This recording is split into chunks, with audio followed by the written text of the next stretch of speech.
The morning of December 20th, 1944.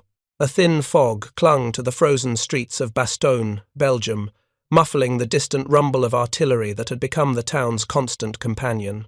In the basement kitchen of a requisitioned schoolhouse, Staff Sergeant William Kowalski stood over a cast-iron stove, staring at an inventory list that might as well have been a death warrant. 300 pounds of flour, 200 cans of various rations, 50 pounds of potatoes, half of them frozen solid and likely ruined. And outside, in hastily dug foxholes and makeshift bunkers forming a shrinking perimeter around this crossroads town, nearly 12,000 American soldiers waited to be fed. The mathematics were simple and brutal. At standard field rations, he had food for perhaps 2 days, maybe 3, if he stretched it thin enough to make grown men weep. Kowalski had been a cook for the 101st Airborne Division for 18 months, serving hot meals from Normandy to Holland, always managing to conjure something edible from chaos. But this was different. The roads were cut. The Germans had them surrounded, and the weather had grounded every supply plane that might have saved them. He looked at Private Eddie Chen, a Chinese-American kid from San Francisco who'd been drafted into kitchen duty after showing unexpected talent with a field stove. "How many did we feed for breakfast?" Kowalski asked. "Maybe 400, Sarge. Most of 'em are still on the line. They'll come looking for something hot when they rotate back. 400 out of 12,000. The rest were eating cold K rations in their foxholes, if they were eating at all." Kowalski folded the inventory list and shoved it into his pocket. The numbers didn't matter anymore. What mattered was keeping these men alive long enough for Patton's Third Army to break through from the south, or for the weather to clear and the planes to drop supplies. Whichever came first. If you're enjoying this deep dive into the story, hit the subscribe button and let us know in the comments from where in the world you are watching from today. Outside, the town of Bastogne huddled beneath a sky the colour of old steel. 7 major roads converged here, making it the most critical crossroads in the Ardennes forest. Control Bastogne, and you controlled the flow of men and materiel across eastern Belgium. Lose Bastogne, and the German offensive might actually succeed in splitting the Allied lines and reaching Antwerp. The stakes could not have been higher. The soldiers knew it, too. The men of the 101st Airborne Division, the Screaming Eagles, had arrived in Bastogne just 48 hours earlier, racing ahead of the German advance by mere hours. They'd been resting in France after 2 months of brutal combat in Holland. Some hadn't even received winter uniforms yet. They'd climbed into open trucks wearing summer fatigues and been driven through freezing rain to this Belgian town they'd never heard of, with orders to hold it at all costs. Behind them came remnants of other units, broken pieces of the 28th Infantry Division, elements of the 9th and 10th Armoured Divisions, all falling back before the German juggernaut. These stragglers, nicknamed Team Snafu, Situation Normal, all fouled up, brought stories of entire battalions overrun, of panzer columns appearing out of the fog like metal ghosts. They also brought mouths to feed. By December 19th, Brigadier General Anthony McAuliffe, acting commander of the 101st, had organised a defensive perimeter roughly 16 miles in circumference. It wasn't a circle, more like an irregular blob dictated by terrain and the positions of German forces. Every available man, regardless of his actual job, found himself assigned to a section of that perimeter. Cooks, clerks, mechanics, even the division band members, all carried rifles now. The first supply crisis had revealed itself, almost immediately. The division's quartermaster, Lieutenant Colonel Carl Coles, had done a rapid assessment on December 19th. The 101st had arrived with minimal supplies, expecting to be resupplied within days. The attached armoured and infantry units had even less. Medical supplies were critically low. Ammunition for the artillery was already being rationed. And food, always the most voluminous and difficult item to transport, was dangerously inadequate for a force that had swollen to nearly 12,000 men. Coles had sent urgent requests up the chain of command. The reply came back in terse military language. "Hold Bastogne. Resupply will come when weather permits." The weather did not permit it. Heavy clouds had settled over the Ardennes like a lid on a pot, grounding the C-47 transport aircraft that might have dropped supplies. The pilots sat in their ready rooms in England and France, studying weather reports and shaking their heads, flying blind, through clouds, trying to find a shrinking perimeter surrounded by German anti-aircraft guns, qualified as suicide. So the men in Bastogne had to make do with what they had. In the schoolhouse basement, Kowalski had established what passed for a field kitchen. 2 wood-burning stoves salvaged from bombed-out buildings, a collection of battered pots and pans, a work table made from a door laid across 2 sawhorses. It wasn't much, but it was warm, and warmth mattered as much as food in this frozen hell. The division had arrived with some field kitchens, mobile units designed to be towed behind trucks and set up to serve hot meals. But fuel for those kitchens was scarce, and setting them up in the open invited German artillery fire. The enemy had observers in the surrounding hills, who called in strikes on any obvious target, so most cooking happened in basements and cellars, hidden from view, the smoke dispersed through damaged buildings. Kowalski's operation was larger than most. He'd been assigned to feed not just his own battalion, but whoever wandered in desperate for something hot. On December 19th, that had been manageable. By the 20th, with the roads cut and the perimeter shrinking, it had become a logistical nightmare. He divided his ingredients into 2 categories: what could be stretched and what couldn't. Flour could be stretched. Mix it thin, add water, create something that resembles gravy or soup. Potatoes could be stretched. Boil them into a mash, add snow for volume, season with whatever you could scrounge. The frozen ones could be salvaged if you didn't mind the texture, but the meat couldn't be stretched. The canned beef they had, the notorious corned beef that soldiers mockingly called corned willy, came in fixed portions. Once it was gone, it was gone. Same with the canned vegetables, the coffee, the sugar. These were finite resources in a situation that demanded infinite solutions. The morning routine began before dawn. Chen would start the fires while Kowalski did inventory, counting and recounting their dwindling supplies like a miser with his gold. Then they'd begin preparing whatever meal they could cobble together. Breakfast was usually the easiest. Mix flour, water, and a little baking powder scavenged from a Belgian house to create something approximating pancakes. Fry them in whatever fat they could render from previous meals. Serve them with a spoonful of jam if they had it, plain if they didn't. Coffee was sacred. The men could tolerate bad food, but they needed their coffee. Kowalski had learned to brew it strong and stretch it with hot water, creating a large volume that at least carried the taste and smell of real coffee. The aroma alone seemed to revive men who shuffled in from the perimeter with eyes glazed from cold and exhaustion. Private Tommy Sullivan, a kid from Boston who'd been assigned to Kowalski's detail after losing his rifle company to German artillery, manned the serving line.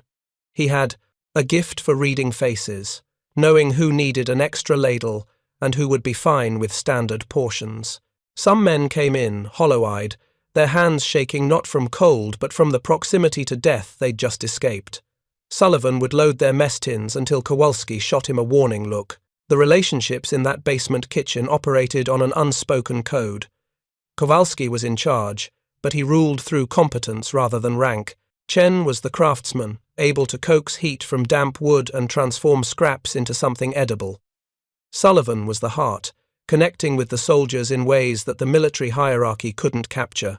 Together they formed a small unit within the larger chaos, a point of stability in a world that had come unmoored. December 20th brought the first real indicator of how bad things might get. A captain from the 501st Parachute Infantry Regiment appeared at the kitchen entrance, his face grey with exhaustion.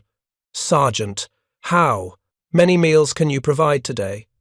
Kowalski glanced at his inventory. "We can do maybe 600 hot meals if we thin everything out.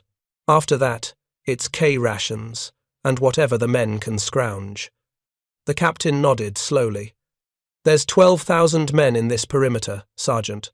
Most of them haven't had a hot meal since yesterday. Can you do better?" It wasn't really a question. Kowalski thought about the flour, the potatoes, the cans of meat. He thought about the Belgian cellars they hadn't fully searched yet, The possibility of finding overlooked supplies. He thought about the horses. Several artillery units had arrived with horse-drawn guns, an anachronism in this mechanized war, but effective in the Ardennes mud. Those horses, if it came to it, represented protein. "I'll figure something out, sir." The captain's expression softened slightly. "Do what you can, Sergeant. Morale is everything right now. A hot meal might matter more than ammunition." After he left, Chen spoke, quietly. "Sarge, we can't feed 12,000 men with what we have. It's impossible." Kowalski stared at the stove, watching flames lick around a pot of water beginning to boil. "Then we'll feed as many as we can for as long as we can. And we'll get creative." Creative meant redefining what constituted food. In his previous life, before the war, Kowalski had worked in his father's restaurant in Milwaukee. He'd learned that cooking was as much about psychology as nutrition. People ate with their eyes first, their noses second, their mouths last. If something looked like food, smelled like food, and was served hot, most people would accept it as food, at least temporarily. He began experimenting that afternoon.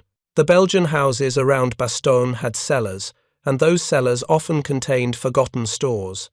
Potatoes, obviously, but also turnips, beets, even some preserved vegetables in jars. He organized scrounging parties, sending Sullivan and others to search systematically. They returned with unexpected treasures: a sack of dried beans, several jars of pickled cabbage, even a ham that had been hanging in a smokehouse. But they also brought back items that challenged definition as food: cattle feed found in a barn, consisting mostly of pressed grain, dried corn intended for animals, a barrel of something that might have been meant for brewing. Kowalski examined each item, trying to determine if it could be rendered edible. The cattle feed, if boiled long enough, might break down into a porridge. The dried corn could be ground into a meal. The mysterious barrel contents, smelling faintly of malt, could perhaps flavour soup. He thought of the siege stories his grandmother had told, tales from the old country about making soup from stones, about surviving winters when the crops failed. Those stories had seemed like fables, morality, tales about ingenuity and perseverance. Now they felt like instruction manuals. That evening, he attempted his first true experiment, in improvisation. He took the good potatoes, the ones that weren't frozen, and boiled them into submission. Then he added the turnips and beets, creating a root vegetable base. Into this he stirred some of the cattle feed, which had softened into something resembling oatmeal. He added water to stretch the volume, then seasoned it with salt and whatever herbs Sullivan had found growing in a garden, now dried and brittle but still aromatic. The result looked like a thin stew. It smelled vaguely of vegetables and grain. When he tasted it carefully, it wasn't good. But it wasn't inedible either. Most importantly, it was hot, and it would fill stomachs. He served it that night to a rotation of men coming off the perimeter, about 200 soldiers who trudged into the basement with the particular exhaustion that comes from hours of cold vigilance. They looked at the stew skeptically. Someone muttered, "What the hell is this?" Sullivan, manning the serving line, responded without missing, a beat. "It's Belgian beef stew, courtesy of the locals who didn't evacuate fast enough." A few men laughed. The lie was transparent but appreciated. They ate, and crucially, they didn't complain. One soldier, a sergeant from the 327th Glider Infantry, even asked for seconds. Kowalski gave it to him, then watched as the man's expression shifted from hunger to something like contentment. Hot food in a cold foxhole, even terrible hot food, was a form of wealth. As darkness fell on December 20th, the sound of artillery intensified. The Germans were probing the perimeter, testing for weak points. In the basement kitchen, Kowalski and his crew prepared for the next day. They had perhaps one more day of conventional supplies if they stretched everything to the breaking point. After that, they would need to get truly creative, or the supply planes would have to fly. The weather forecast, passed down through military channels, offered no hope.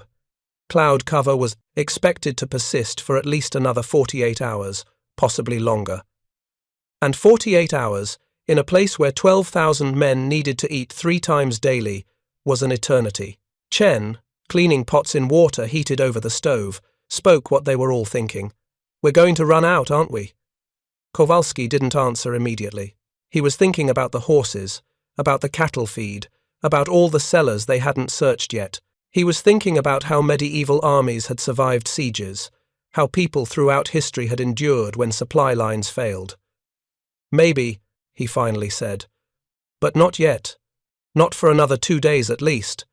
And a lot can happen in 2 days." He believed it when he said it. Or at least, he wanted to believe it, because the alternative, that 12,000 American soldiers might starve in the heart of Belgium while Allied supply depots overflowed just 50 miles away, was too absurd to accept. Wars were won by logistics as much as bravery. The side that could feed its soldiers, fuel its tanks, and arm its troops ultimately prevailed. That truth had held for thousands of years.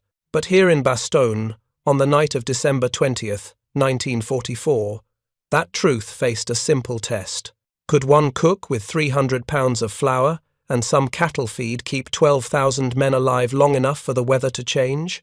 The answer would determine not just their survival, but whether this crucial crossroads remained in American hands or fell to the Germans, potentially altering the course of the entire Battle of the Bulge.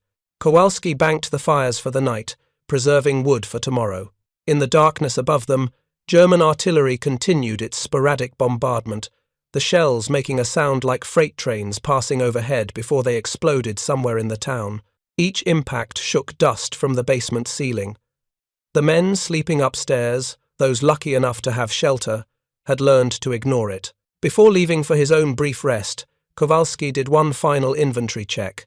By his calculations, they could serve perhaps 400 hot meals tomorrow, maybe 500 if they stretched things impossibly thin. That would leave roughly 11,000 men eating K rations, those small boxed meals designed for short-term emergency use, not sustained combat. The K rations were nutritious enough, containing about 2,800 calories spread across 3 meals, but they were cold, monotonous, and psychologically defeating when eaten day after day in frozen foxholes. The hot meals mattered disproportionately, not for the calories, they could be replaced, but for the message they sent. Someone cares whether you live or die. Someone is trying to keep you human in this inhuman situation. That message, Kowalski had learned, could keep men fighting when logic said they should surrender. Tomorrow would tell if his message could reach enough men to matter. December 21st dawned grey and bitter.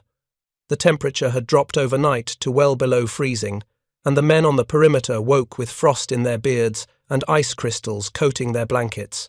In the basement kitchen, Kowalski started the fires at 4 in the morning, working by candlelight because electricity in this part of town had failed days ago.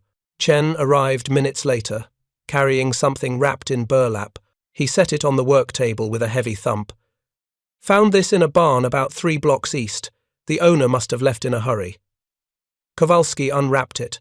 Inside were perhaps 20 pounds of dried beans, the kind that required hours of soaking and cooking. Under normal circumstances, beans were excellent protein. In their current situation, they represented both opportunity and challenge. Beans needed time and fuel, both of which were precious. "We'll start soaking them now," Kowalski decided. "Maybe we can have something by tonight." He looked at Chen. "Chickens. 5 of them, still alive in a coop. I didn't take them yet. Figured we should decide together." Chickens meant fresh meat, a luxury they hadn't had since arriving in Bastogne. But 5 chickens divided among 12,000 men was a mathematical absurdity. Still, chicken bones could make broth, and broth could be stretched almost infinitely with water and whatever vegetables they could scrounge. "Take the chickens," Kowalski said, "and keep looking. Every cellar, every barn, every root cellar, anything that can be eaten, we eat. Anything that can't be eaten but might make other things taste better, we use for flavour." By 6 in the morning, men began arriving for breakfast. Kowalski served what he'd prepared, a thin gruel made from oats, water, and the last of their sugar, with a side of hard bread toasted over the stove to disguise its staleness. The portions were small, barely enough to fill the bottom of a mess tin, but they were hot. A lieutenant from the 506th Parachute Infantry Regiment studied his portion skeptically. "This is breakfast, Sergeant." "Yes, sir. We're conserving supplies until resupply arrives." The lieutenant nodded slowly. "When will that be?" "When the weather clears, sir. Could be today, could be tomorrow." The lieutenant ate his gruel without further comment, but his expression said everything. They both knew the weather wasn't clearing today. The clouds hung low and thick, occasionally spitting snow, and the forecast offered no relief. By mid-morning, Kowalski faced his first major crisis. A supply sergeant from the division's quartermaster section appeared at the kitchen entrance, his face grave. "Kowalski, we need to talk about ammunition." "I'm a cook, not an ammo handler." "I know. But we're redirecting resources. Colonel Coles says artillery ammunition takes priority over food. The Germans are massing for another attack, and we need shells more than we need hot meals." Kowalski felt something cold settle in his stomach. "What does that mean for my operation?" "It means the fuel allocation for field kitchens is being cut by half. Use it wisely." After he left, Chen spoke quietly. "Sarge, we can't cook with half the fuel. We're already stretching it thin." Kowalski stared at the stove, thinking. The wood they burned came from demolished buildings, furniture, anything combustible. That wouldn't be affected by fuel allocations. But some of their equipment ran on diesel, particularly the larger field stoves that could cook for hundreds at once. "We go primitive," he decided. "Wood fires, scavenged materials, everything we can do without diesel. The fuel we save goes to the artillery. Those guns are keeping us alive." It was the right decision militarily, but it cut their capacity significantly. Instead of being able to serve 600 hot meals, they might manage 400, maybe 350. The math was getting worse by the hour. Sullivan returned from a scrounging expedition with an unexpected treasure. 3 large bags of flour discovered in the cellar of a bakery on the southern edge of town. The building above had been destroyed by artillery, but the cellar had survived intact, along with the baker's supplies. "This is good," Kowalski said, examining the flour. It was real wheat flour, not the adulterated stuff they'd been using. Sullivan added, "The bakery had a wood-fired oven built into the cellar wall. It's still intact. If we could get it going, we could bake actual bread. Bread, real bread, not the hard crackers that passed for it in K-rations. Bread that men could tear apart with their hands, that carried the smell of home and normalcy.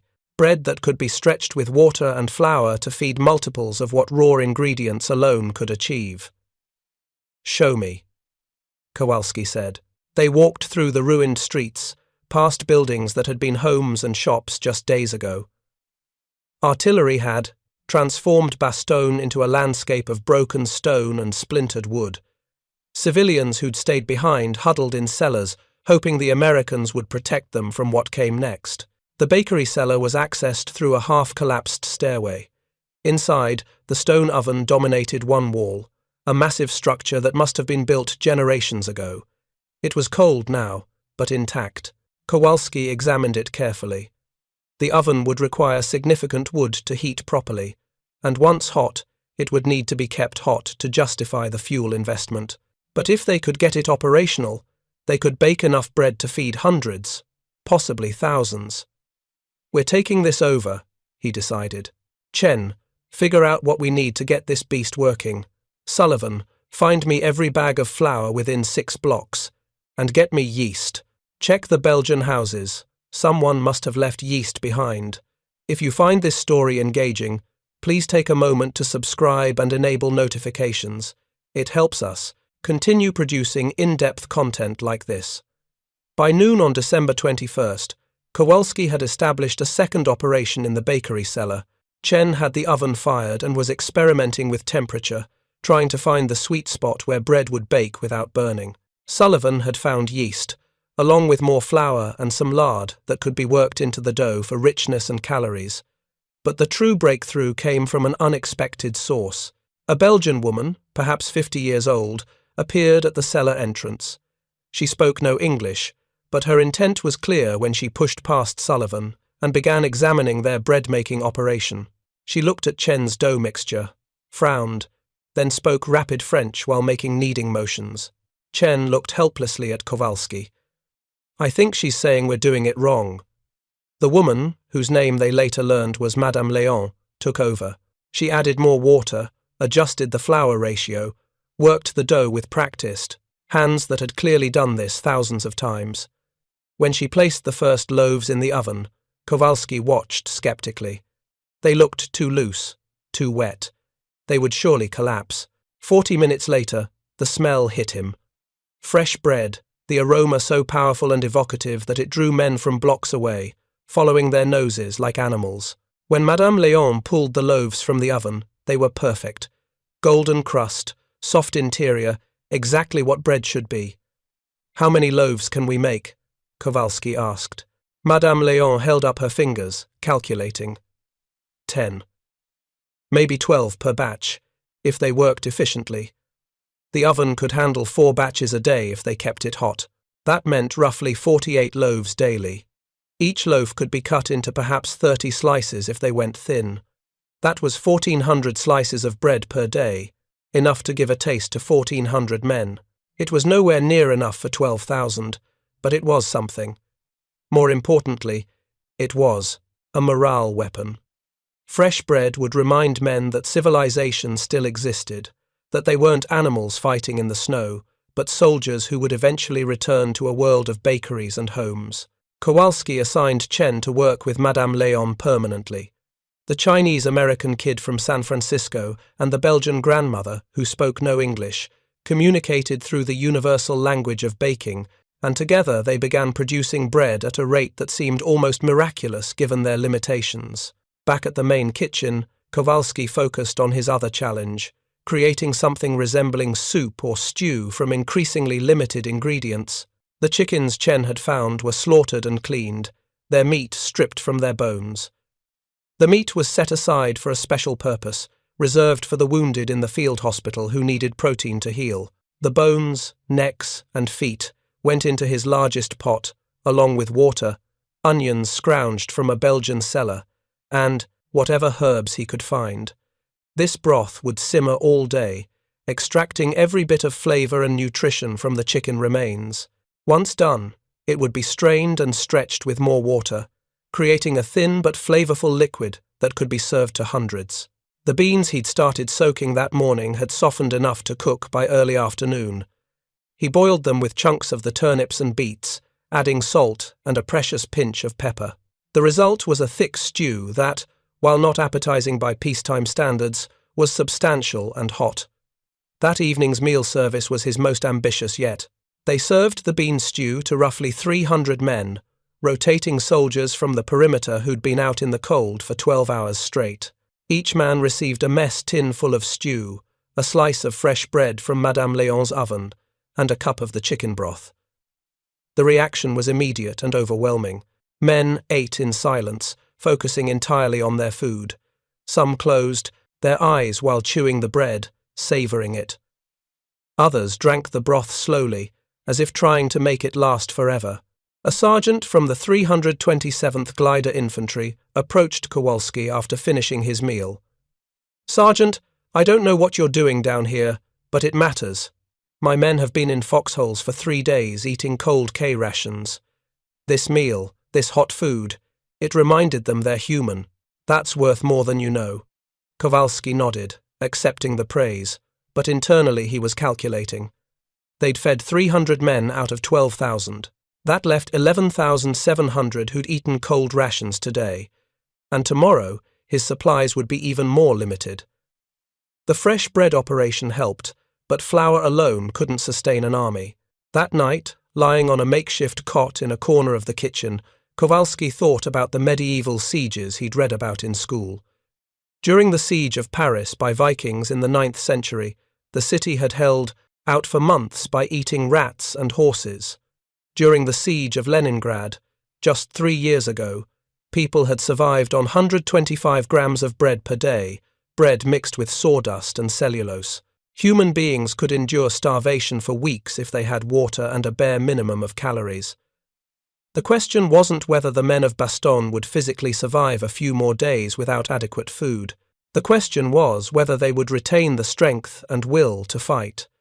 A starving soldier could hold a rifle, could fire at the enemy, could even charge if ordered, but a starving soldier tired quickly, made mistakes, succumbed to cold more readily, and in a siege situation, where every man's performance mattered, even a small degradation in capability could prove fatal. December 22nd brought new challenges. The Germans, frustrated by the American resistance, increased their artillery bombardment. Shells fell randomly across Bastogne, destroying buildings, severing phone lines, and killing unlucky soldiers and civilians. One shell hit close enough to the bakery cellar to collapse part of the stairway, trapping Madame Léon and Chen inside temporarily until they could dig their way out. Supplies continued to dwindle. Kowalski's morning inventory showed they had perhaps one more day of ingredients for anything resembling real food. After that, they would be into the experimental supplies, the cattle feed, the animal corn, the mysterious substances found in Belgian cellars. He assembled his small crew that morning and spoke frankly. "We're running out. Tomorrow, maybe the day after, we'll be cooking things that would have been animal food a week ago. Some men will refuse to eat it. Our job is to make it look and smell good enough that they try it anyway." Sullivan raised his hand hesitantly. "Sarge, what if the planes don't come? What if the weather doesn't clear?" It was the question they'd all been avoiding. Kowalski thought about it carefully, before answering. "Then we keep cooking until there's nothing left to cook, and after that, we hope Patton gets here before we start eating the leather off our boots." It was meant as dark humor, but no one laughed. They'd all heard the stories from Leningrad about people boiling belts and shoes to extract calories. It seemed impossible that American soldiers in Belgium in 1944 might face similar desperation, but the impossible had become routine in this war. That afternoon, Kowalski attempted his most audacious experiment yet. He took the cattle feed, which consisted of compressed grain mixed with molasses, and ground it into a coarse flour using a hand mill Sullivan had found. This flour he mixed with the last of their wheat flour, creating a hybrid that was roughly 60% grain feed and 40% real flour. To this he added water, salt, and a bit of the lard they'd been saving. The result, baked into flat cakes on the stovetop, resembled hardtack, crackers, but with a slightly sweet undertone from the molasses. He tried one himself. It was dense, difficult to chew, and had an odd flavour that suggested its origins as animal food, but it was baked, it was solid, and it would fill stomachs. Most importantly, it looked like food, not fodder. That psychological distinction mattered enormously. He made several dozen of these cakes and distributed them that evening to a company of paratroopers who'd been on the northern perimeter for 18 hours. The men examined the cakes skeptically. One soldier sniffed him and asked, "What is this?" "Field crackers," Kowalski replied without hesitation. "New recipe from Quartermaster Corps, supposed to have extra calories for cold weather operations." The lie was transparent to anyone who thought about it, but hungry men don't think, they eat. The soldier bit into his cracker, chewed thoughtfully, then shrugged and finished it. Others followed suit. Within minutes, all the crackers were consumed. Kowalski watched, marveling at human adaptability. Give people permission to eat something by calling it food, and they'll accept it, at least temporarily. But he knew this trick had limits. Eventually, if they had to start cooking truly inedible substances, sawdust and cellulose like the Leningraders, no amount of clever naming would disguise it. They would cross a threshold from improvisation to desperation, and once crossed, morale would collapse. The evening of December 22nd brought a visitor. Colonel Coles, the division quartermaster, accompanied by an aide. Kowalski stood at attention, aware that his operation was about to face official scrutiny. "At ease, Sergeant," Coles said. He looked around the basement kitchen, taking in the makeshift equipment, the dwindling supplies, the exhausted men working the stoves. "I've been hearing reports about your operation. Some good, some concerning." Sir? The good. You've been feeding more men hot meals than any other kitchen, in the perimeter. General McAuliffe is aware of your work and approves. Kowalski felt a flash of pride, quickly suppressed. Thank you, sir. Concerning, I hear you've been using non-standard ingredients, cattle feed, animal corn, substances not approved for human consumption. There it was. The official problem with unofficial solutions. Kowalski chose his words carefully. Sir, we're in a siege situation with supplies running critically low. I've been improvising to keep men fed. Everything I've served has been properly cooked and rendered safe for consumption. Coles studied him for a long moment. Sergeant, I'm not here to shut you down. I'm here to tell you to keep doing what you're doing, but to be more careful about what you call things. If you're serving cattle feed, call it field grain ration. If you're using horse corn, call it emergency cornmeal supplement. Give it official-sounding names, and no one will ask too many questions. Yes, sir. More importantly, Coles continued, I need you to prepare for the worst-case scenario. If the weather doesn't clear by December 24th, we're looking at serious starvation conditions. I need you to inventory everything, and I mean everything that could possibly be eaten. Make a list. Prioritize it. Figure out how many days we can last on the absolute minimum. After Coles left, Kowalski sat down with Sullivan and began the inventory. They listed everything. Remaining flour, approximately 80 pounds. Beans, 12 pounds. Potatoes, 30 pounds, mostly frozen. Cattle feed, 2 to 100 pounds. Dried corn, 50 pounds. Canned goods, 30 cans, various contents. Sugar, 10 pounds. Salt, adequate. Coffee, critically low. And then the speculative supplies, the things they hadn't yet touched. Horse feed from the artillery units, perhaps 5 to 100 pounds of grain. Horses themselves, 6 animals, roughly 2,400 pounds of potential meat if slaughtered. Belgian wine cellars, multiple. Barrels of unknown contents, possibly drinkable, possibly useful for cooking. Stored vegetables in civilian cellars, unknown quantity, but potentially significant. Looking at the list, Sullivan asked, How long, Sarge? If we use all of this, how long can we feed 12,000 men? Kowalski did the mathematics in his head.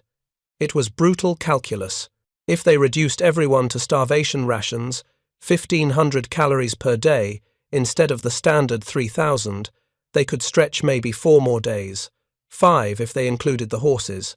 After that, they'd be looking at Leningrad-style survival, boiling leather, eating sawdust bread, waiting for death or rescue, whichever came first. 4 days, he said quietly. Maybe 5. After that, we're out of options. The night of December 22nd, the temperature dropped to near 0 Fahrenheit. In foxholes around the perimeter, men huddled together for warmth, sharing body heat. Some had wrapped their feet in newspaper or scraps of cloth, trying to prevent frostbite.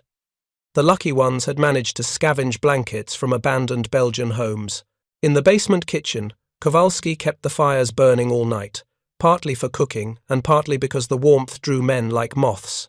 Soldiers would appear, officially looking for hot water to make coffee, unofficially seeking a few minutes in a warm space where death wasn't actively trying to find them. One young private, couldn't have been more than 19, stood near the stove, shivering despite the heat. Chen poured him a cup of the thin broth they'd been keeping hot. Drink this, it'll help, Chen said. The private drank, his hands shaking. I thought I was going to die out there. My feet went numb 2 hours ago. I can't feel them anymore. Sullivan helped him sit down and began removing the private's boots. His feet were white, bloodless, the first stage of serious frostbite. Sullivan rubbed them carefully, trying to restore circulation without causing damage. You'll be okay, Sullivan said. Feet come back if you catch it early. But Kowalski, watching, wasn't so sure. Frostbite was becoming an epidemic. The field hospital was already overwhelmed with cases, and many soldiers were losing toes, some entire feet. The cold was proving as deadly as German shells. As midnight approached, December 23rd, Kowalski stood outside the basement, looking at the sky. The clouds showed no signs of breaking. Weather reports radioed from command offered no hope. The forecast called for continued overcast through Christmas. 4 more days of food, maybe 5. And then what? He thought about the radio message General McAuliffe had sent to Patton's Third Army. Situation desperate. I need ammunition, food, and medical supplies immediately. The reply had been characteristically Patton. Hold, relief is coming.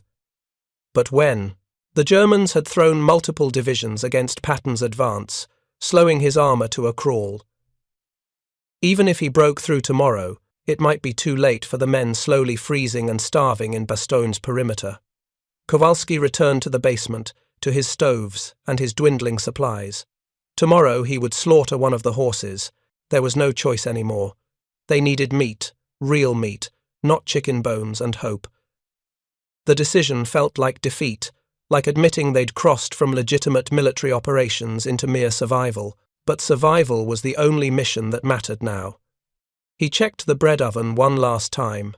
Madame Léon had prepared dough for the morning bake, enough for 12 loaves. 12 loaves for 12,000 men. The mathematics were absurd, but absurdity had become normal in Bastogne. Before sleeping, he wrote in his notebook, a habit he'd maintained since Normandy. December 22. Fed approximately 400 hot meals, supplies critical, weather unchanged, Germans attacking from the south. We hold. Must slaughter horses tomorrow. God help us if planes don't fly soon. The prayer wasn't rhetorical. Kowalski wasn't particularly religious, but in that frozen Belgian basement, with the weight of 12,000 lives pressing on his dwindling supplies, prayer seemed as reasonable as anything else. In the darkness above, German artillery continued its random bombardment, and somewhere beyond the clouds, in England, pilots waited for weather that might never clear, while the men of Bastogne counted their remaining meals and wondered which would come first. Rescue or starvation? December 23rd began like every other morning of the siege, dark, cold, and without hope. Kowalski woke at 4, started the fires, and began his inventory ritual.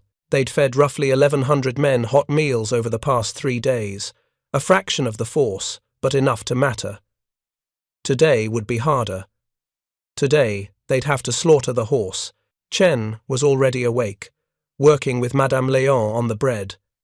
The Belgian woman had become indispensable, appearing each morning despite the danger, teaching them tricks that stretched flour further, made bread rise higher with less yeast.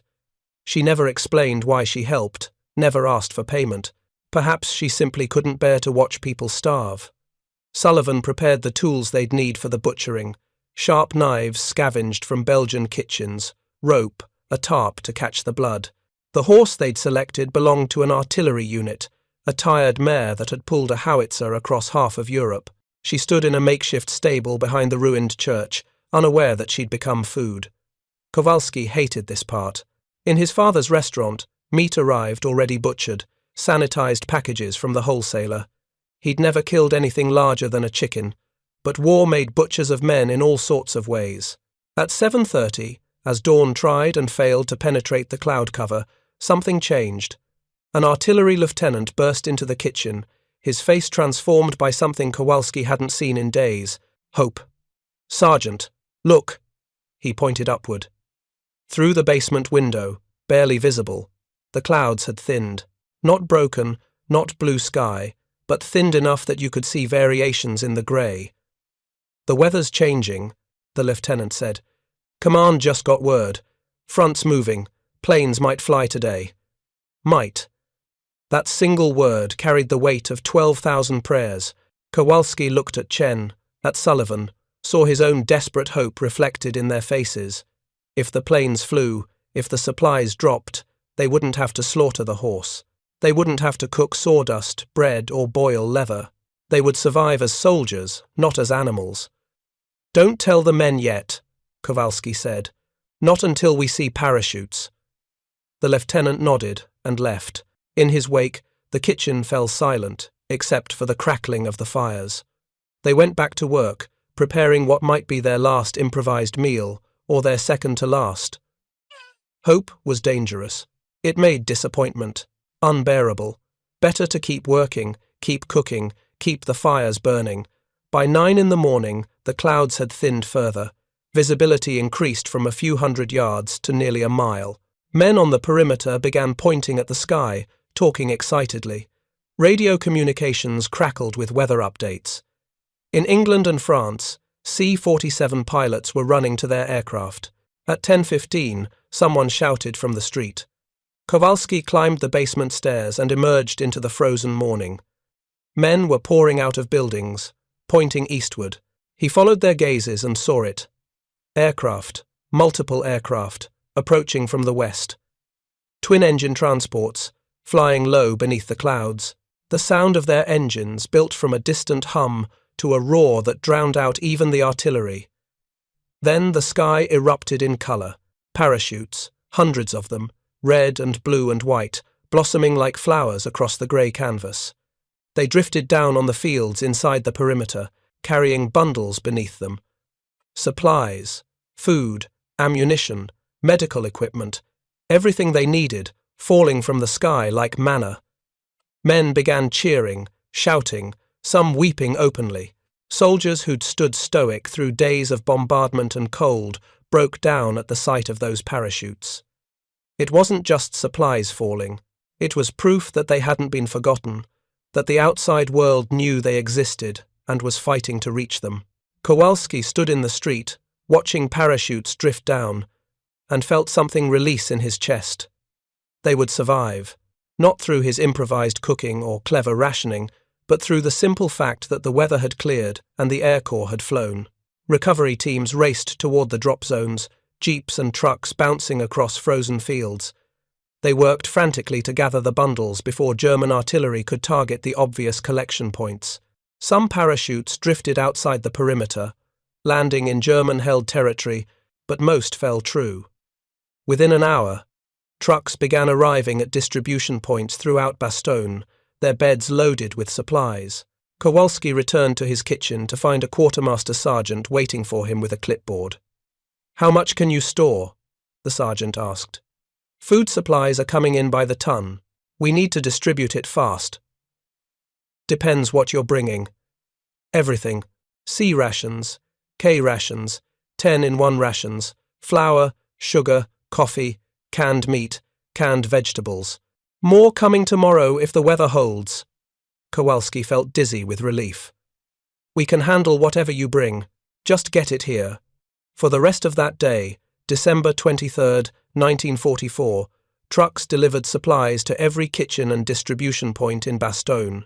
The first delivery to Kowalski's basement included 50 cases of C rations, 25 pounds of coffee, 10 cases of canned meat, and multiple boxes of flour and sugar. Real supplies, military rations designed to sustain fighting men. That evening, they served the first proper meal since the siege began. C rations heated over the stoves, coffee brewed strong and hot, canned peaches distributed as dessert. It wasn't gourmet, but to men who'd been eating cattle, feed crackers, and turnip stew, it tasted like celebration. The line stretched out the basement and down the street, soldiers waiting patiently for their turn. Kowalski, Chen, and Sullivan served until their arms ached, filling mess tins until they emptied entire cases.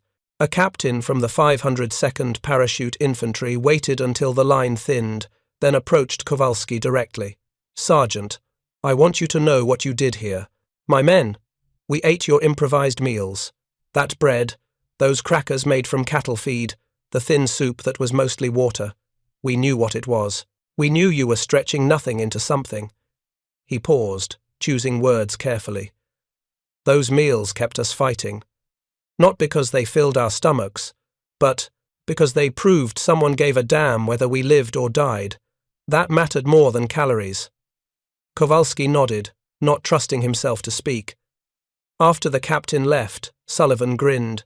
"We did it, Sarge. We actually did it." "The planes did it," Kowalski corrected.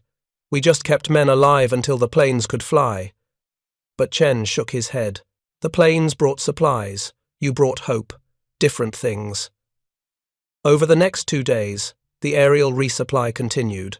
Weather remained marginal but flyable, and the C-47 transports made multiple runs, dropping 340 tons of supplies by parachute.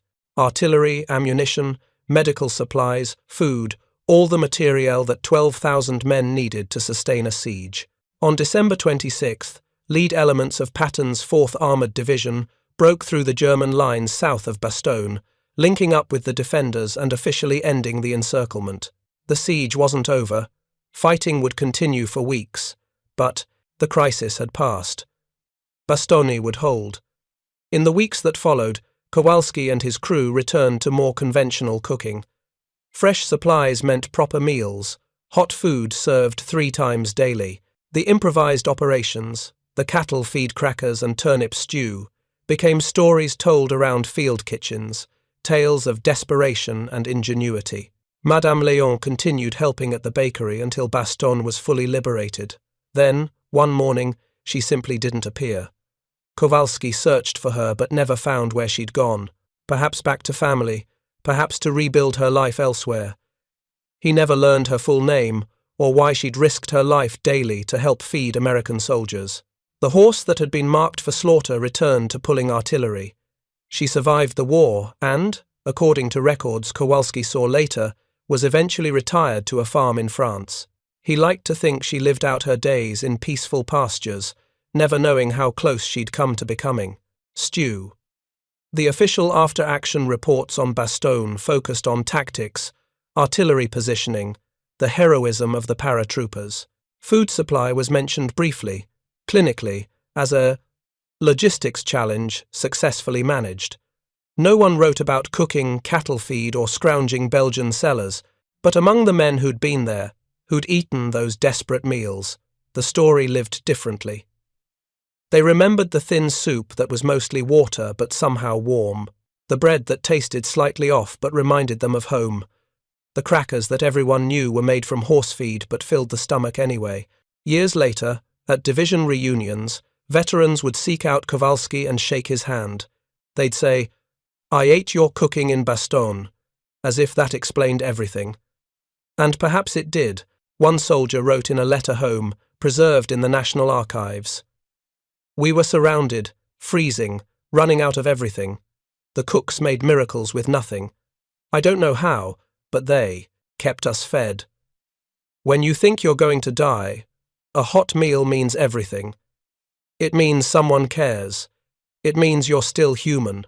Those cooks saved us as much as the guys with rifles." The Siege of Bastogne became legendary in American military history. The battered bastards of Bastogne, as they called themselves, had held a crucial crossroads against overwhelming odds. The 101st Airborne Division received a Presidential Unit citation.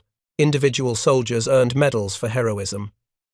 Brigadier General McAuliffe's one-word response to the German surrender demand, "Nuts," entered the lexicon of military defiance, but in the basement, kitchens, and improvised bakeries, a different kind of heroism had unfolded.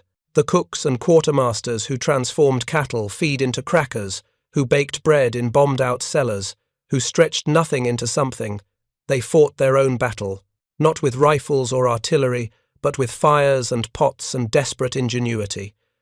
The statistics of the siege are stark.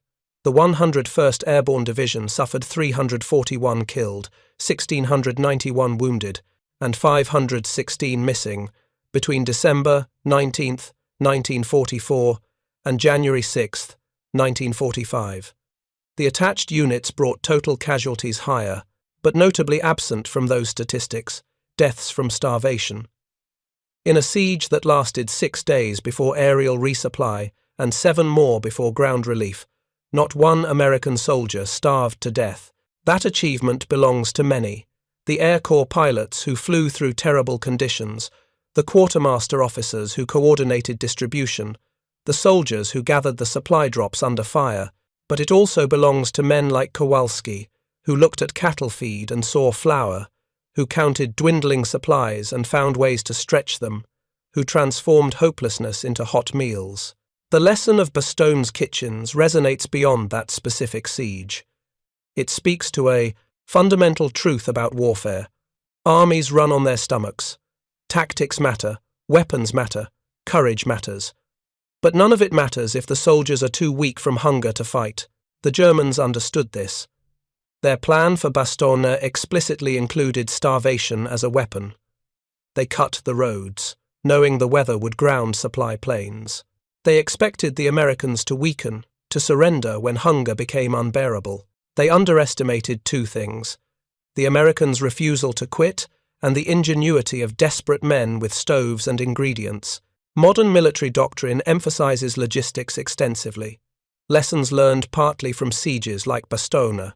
Today's armies carry more varied rations, have better cold weather gear, and maintain multiple supply chains. The innovations born of desperation have become standard practice, but the human element remains constant. In every conflict, in every desperate situation, there are individuals who refuse to accept defeat, who look at impossible circumstances and find solutions, who transforms "we're out of food" into "here's something hot to eat." Kowalski returned to Milwaukee after the war, back to his father's restaurant. He never spoke much about Bastogne, treating it as just another assignment in a war full of assignments.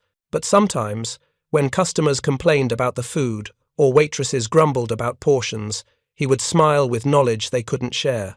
He had fed 12,000 men with 3 to 100 pounds of flour and cattle feed.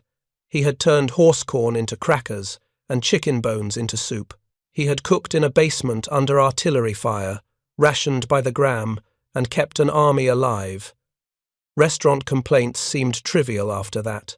Chen stayed in the army, eventually serving in Korea, where his language skills made him valuable in intelligence operations. He credited his survival skills to those days in Bastogne, learning to create something from nothing. Sullivan returned to Boston, married his high school sweetheart, and raised 4 children. He never became a cook professionally, but his family remembered his weekend pancake breakfasts as legendary, prepared with a care and precision that seemed outsized for such a simple meal. Perhaps he was remembering other pancakes, made from inferior flour in a Belgian basement, that had mattered more than food should ever have to matter.